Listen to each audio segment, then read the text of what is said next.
Hey y'all, I wanted to make a real quick video about the M5 discussion. So this discussion requires you as an online student to reach out to some people to get them to answer your question. And the way the there's sort of a two-part strategy here. You could go through the people that are taking the class with you because you all have to do this, and so you could help each other out by being responsive to each other. You just have to find a way to communicate with each other, which I'm going to show you in this video. Your second option is just to use social media or some other way to conduct a survey.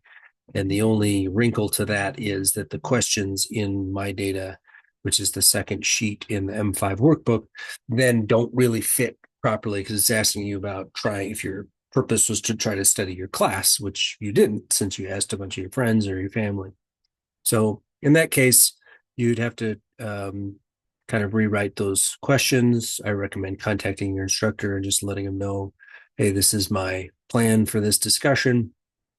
But it's a minor part compared with the larger piece, which is to do this survey, and that connects with both the workbook and the discussion. So that's a significant thing to tackle, and I think it's a pretty fun thing to do. You're trying to come up with a question that's interesting to you, and then you're just going out and asking a bunch of people that question. Okay, so to show you how to do your colleagues, I've got to kind of do this in a specific way because I don't want to show you people's names and email addresses.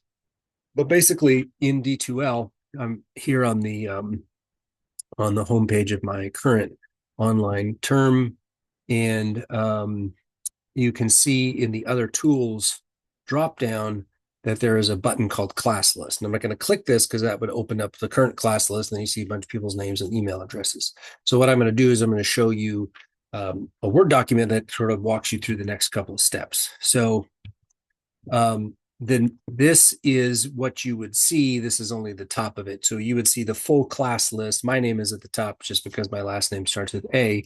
And you see on the left side there, there's a bunch of check boxes. And so the check boxes is how you were going to select people to send a message to. So I would just select everybody.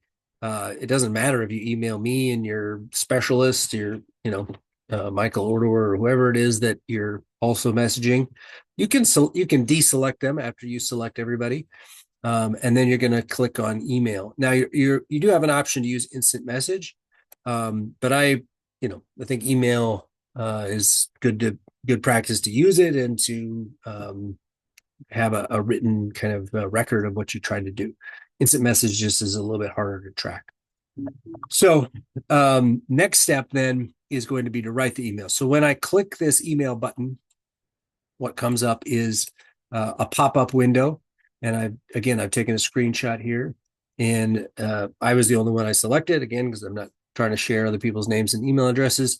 And so you'd have a bunch of people in the BCC row, which is just a way of protecting everybody's privacy. Although you're being in the class, you have access to everybody's email.